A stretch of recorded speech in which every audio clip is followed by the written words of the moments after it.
So basically, just take my Bad Mom's Christmas review and then switch all the gender pronouns.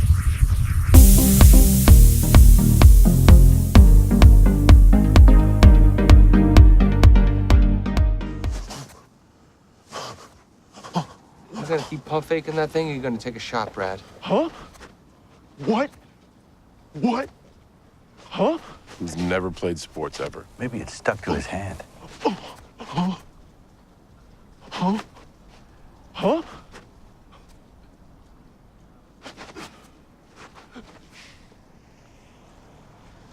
That's what I thought. You know what, Dusty? You're not worth it. Come on, Dad. Good. Psych! You're totally worth it! Dad! Daddy's Home 2 is the sequel to the beloved original Daddy's Home, sarcasm included, that starred Mark Wahlberg and Will Ferrell. This time you're bringing in John Lithgow and Mel Gibson as other fathers, also John Cena as another dad. Do too many dads spoil the sequel? Well, here's 5 things you might want to know about Daddy's Home 2. Actually, there's quite a few things that spoil the sequel. Let's start with what I believe is the most important. It's not funny. I feel like, at least with Bad Mom's Christmas, there were some moments where I laughed. With this parenting sequel, I don't feel like there's really anything. Maybe something here or there that made me smile, but barely anything. A lot of that has to do, I think, with Mark Wahlberg. I don't mean he's dragging it down. I mean his character is different this time. Because of the resolution in the first one, his character has been neutered in many ways. And that was what I think for me, if I laughed at the first one, when I did, it was because of that dynamic. Because of Mark Wahlberg's sense of humor, kind of that cocky, confident, arrogance type thing. And a lot of that has been neutered here. Now, they bring in Mel Gibson to try to play off that idea, but it just doesn't work with him, and therefore, I didn't laugh. And when I go to a comedy, I want to laugh. One of the other big things this movie has going against it is I think the story here is butchered. And what I mean by that is it's put together poorly. It's edited poorly. It goes from here to there and place to place and character to character, and it doesn't seem to be very cohesive. It feels very haphazard. It's kind of like, in honor of Mel Gibson being in the movie, in honor of his movie The Ransom, they did the movie version of a ransom note, you know, where you see all the little letters pasted together to make words. That's what this movie feels like in some ways. Now, part of that might be the extra characters. Part of that might be the fact that they're trying to do the Christmas thing around it too. No matter what it is, I felt it and it brought the movie down. Speaking of the extra dads, let's talk specifically about John Lithgow and Mel Gibson. They're really bad here, and it hurts me to say so. I've seen them both do good work, right? And good comedy work. I mean, goodness sake, Lithgow was on a sitcom for years. So I know they can do comedy, but they are not doing it well here. And I don't know if it's a mismatch of character, if it's playing into the over-the-top tone of the movie that just doesn't work for their style of acting. Although I feel like I've seen them both do over-the-top comedy fairly well before. Whatever it is, their performances here are rough. Now, I'm going to say this about this, and I don't often say it when I bring out an actor having a bad performance, but I do want to lay this groundwork.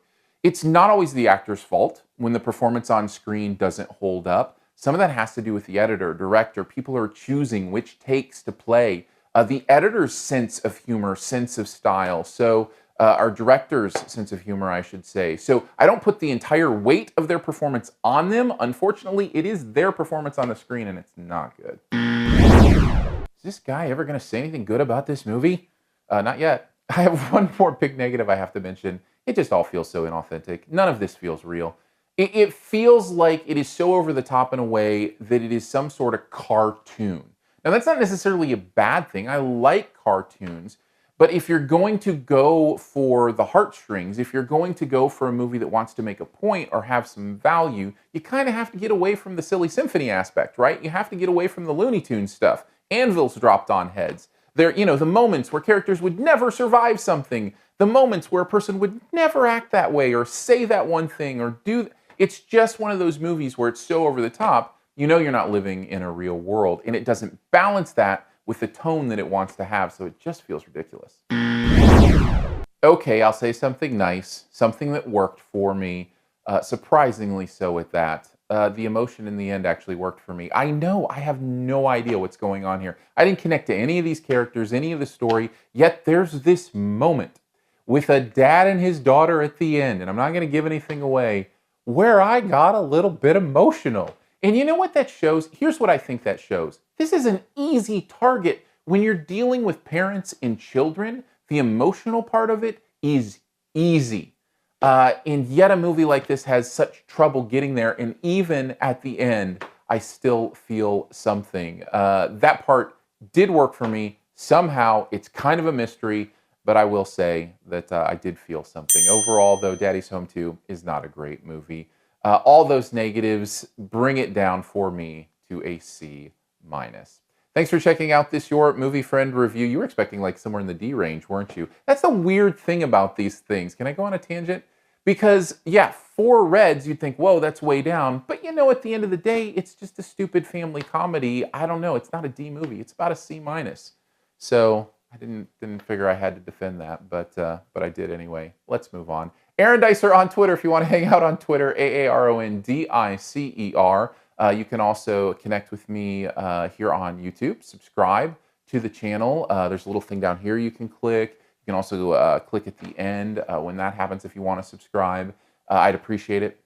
To have fun, be in the comments, all that kind of cool stuff. If you want to do the podcast thing, SiftPop is the name of the podcast, SiftPop, so just search for that. And thanks for your support of this channel. It means the world to me. $3 a month is where it starts. You can go to patreon.com/yourmoviefriend.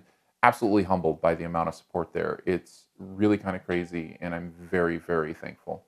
All right, let's get on to the best ever challenge, where you name the best movie ever in a particular category. Also try to identify my choice. What is the best movie ever with John Lithgow? Let's remember the good days, shall we? Remember the good days. You may not believe me when I tell you mine, but I will tell you my honesty parameters are set at 90%. So you might want to believe me.